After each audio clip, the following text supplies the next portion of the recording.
गरजेची आहे. अध्यक्ष महोदय, अनेकदा आपण बोलत असतो जेव्हा महिला दिन असतं किंवा एखादं महिला सुरक्षेचं बिल येतं किंवा एखादं असं महिला सन्मानाचं बिल येतं, तेव्हा आपण नेहमी म्हणतो की ही महिला माझी बहीण आहे, माझी आई आहे, माझी लेक आहे. कशाला? बहीण, आई, लेक असली नसली तरी ती महिला आहे, ती ह्या देशाची नागरिक आहे, तिला तो सन्मान देणं गरजेचं आहे. मला वाटतं आज आम्ही ह्या बिलाला एकमताने पारित करण्याचं हेच कारण आहे की तुम्ही ह्या बिलाच्या माध्यमातून हा सन्मान तुम्ही त्या महिलेला देत आहात. योगायोग हाच आहे की आम्ही देखील विरोधी पक्ष म्हणून थोडा ह्याच्यावर विचार करत होतो. आपलं मागच्या वेळीच आम्ही अनाउन्समेंट ऐकली की महिला शेतकरी सन्मान कायदा आम्ही आणणार आहोत. मग आम्ही थोडं थांबलो, कारण आज आपण पाहतो जागतिक स्तरावर महिलांना जो एक सन्मान दिला जातो तो देखील आपल्या राज्याने पुढाकार घेऊन दिला पाहिजे होता. ही देखील आमची थोडी मनस्थिती होती. आम्ही पण ह्याच बिलावर काम करत होतो. प्रायव्हेट मेंबर बिल वगैरे असेल ते आता आम्ही पूर्णपणे त्याच वेळी बंद केलं काम, कारण तुम्ही त्याच्यावर सुरू केलं. पण अध्यक्ष महोदय, हे सांगत असताना जेव्हा मी आपलं अभिनंदन करतो, कृषी मंत्री महोदयांचं अभिनंदन करतो, या बिलाला पाठिंबा देत असताना मी पुन्हा एकदा अजून एका कर्तृत्वाची त्यांना जाणीव करून देईन, कर्तव्याची जाणीव करून देईन की आज देखील शेतकरी हा कष्टकरी हा खुश नाही आहे. शेतकरी आत्महत्या तेवढ्याच आहेत. कृषी मंत्री महोदय, थोडा विषय कदाचित वेगळा असेल, मी ह्या निमित्ताने मांडतोय कारण आपल्याला आठवण करून द्यायला, कारण नाहीतर आपण नुसतं आमचे कैलाश पाटीलजींना सांगत असतात आणि ते तुम्हाला सांगत असतात. पण आज देखील जी कर्जमुक्ती झाली आहे, आमची हीच अपेक्षा आहे की सरसकट कर्जमुक्ती होईल, कुठच्याही अटी शर्ती शिवाय होईल. आणि ही कर्जमुक्ती जसं पुरुषांना आता पुढच्या काळात कदाचित आपल्याला, म्हणजे माझी तर ही प्रार्थना राहील की आपण देण्याची वेळ येऊच नाही, एवढं चांगलं काम आपण सगळे मिळून करू शकू आणि विधिमंडळ म्हणून करू शकू. माझी तर ही प्रार्थना राहील. पण आज जे शेतकऱ्यांचे हाल झालेले आहेत ते हाल थोडे सोडवण्यासाठी, थोडे सुलभ करण्यासाठी, त्यांना त्याच्यातून बाहेर काढण्यासाठी जे काही आपल्याला ह्या राज्यातून, विधिमंडळातून, कायदेमंडळातून करायला लागेल, मी आपल्या माध्यमातून कृषी मंत्री महोदयांना विनंती करीन की ते करणं गरजेचं आहे. पुन्हा एकदा विनंती करीन की अटीशर्ती विना नीट चांगली कर्जमुक्ती, माफी नाही कर्जमुक्ती आम्हाला पाहिजे. कष्टकऱ्यांचे हाल, बळीराजाचे हाल हे थांबले पाहिजेत. जे काही सरकारी सहाय्य तुम्ही करू शकता, मदत करू शकता, ते होणं गरजेचं आहे. आणि पुन्हा एकदा आपलं आणि या विधिमंडळाचं अभिनंदन करतो की आपण महिलांना देखील हा सन्मान दिलेला आहे.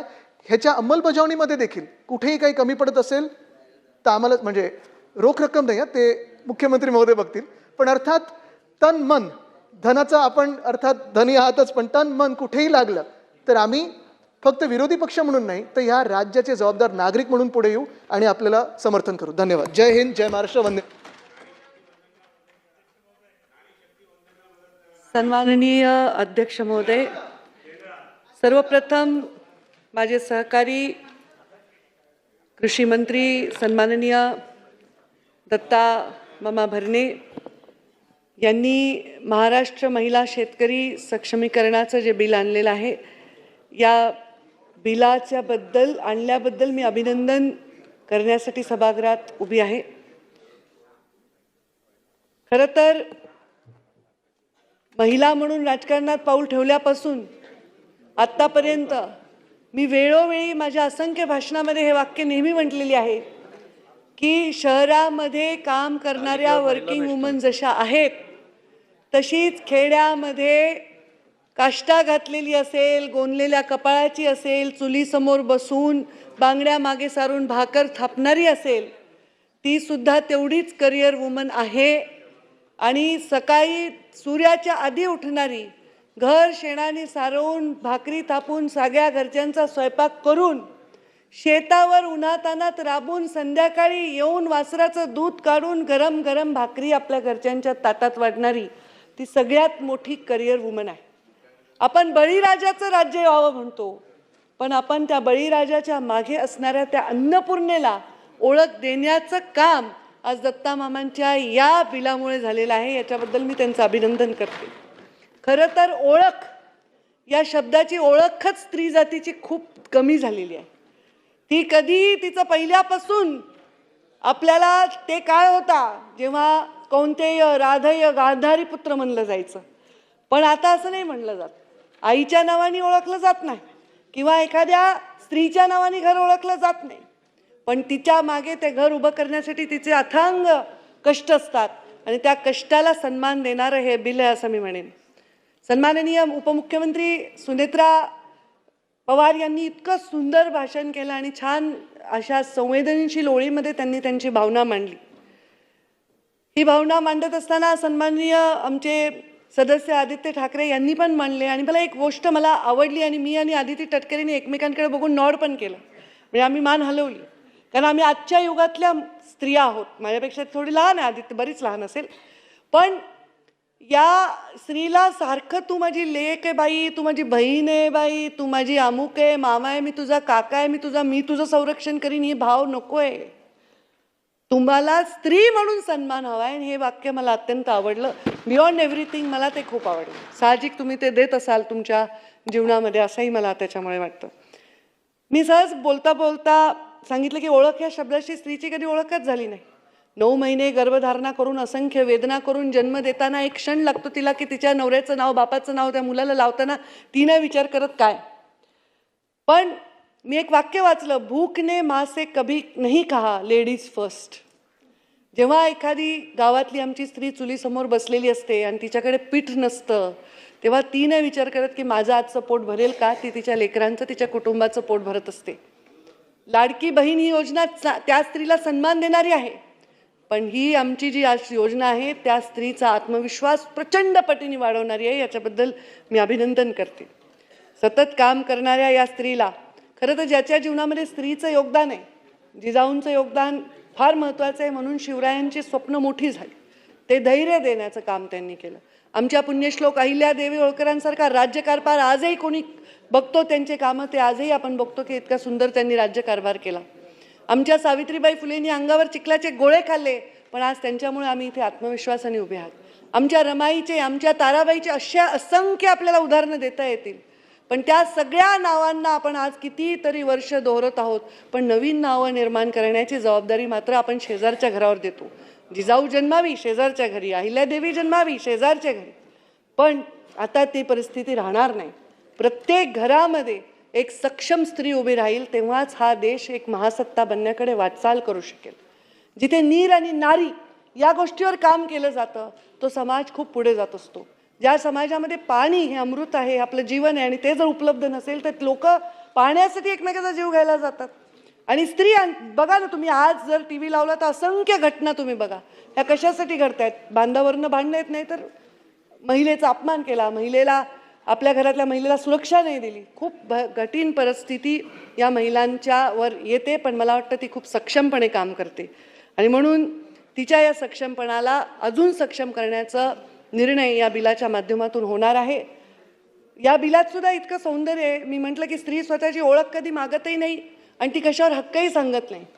अजूनही तुम्ही बघा, सरकारनी कायद्याने अधिकार दिलाय, पण बहीण पटकन लिहून देते हो भावाला, मला हिस्सा नको. अजूनही अशा बहिणी 90% असतील, 10% भांडत असतील, सहज लिहून घेते की मला नको.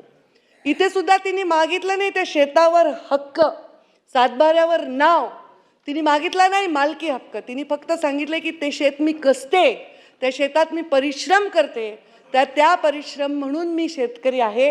हे तिने मागितलेली न मागलेली मागणी तुम्ही लक्षात घेतलेली आहे, ह्याच्याबद्दल तुमचा अभिमान.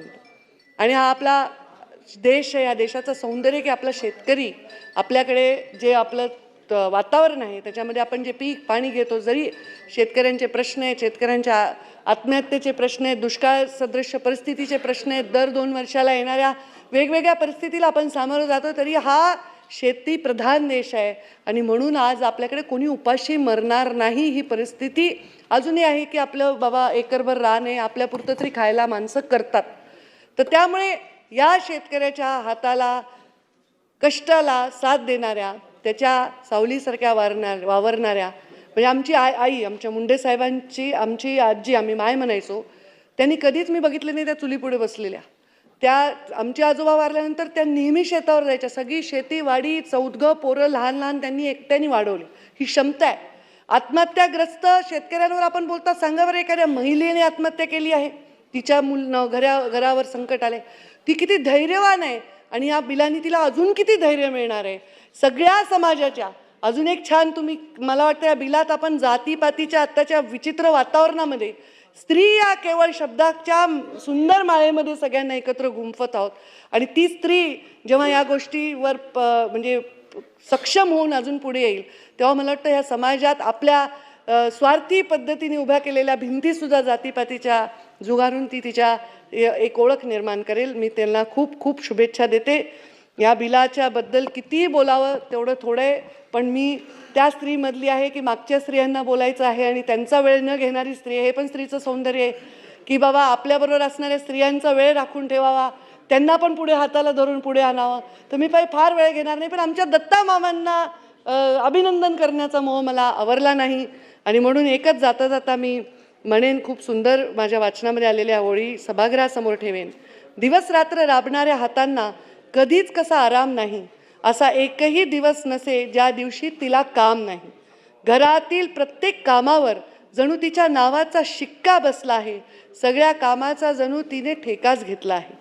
असे वागणे तिचे जसे व्यसन जडले कामाचे, आणि मोबदला तर काय हवा आहे, चार फक्त शब्द प्रेमाचे.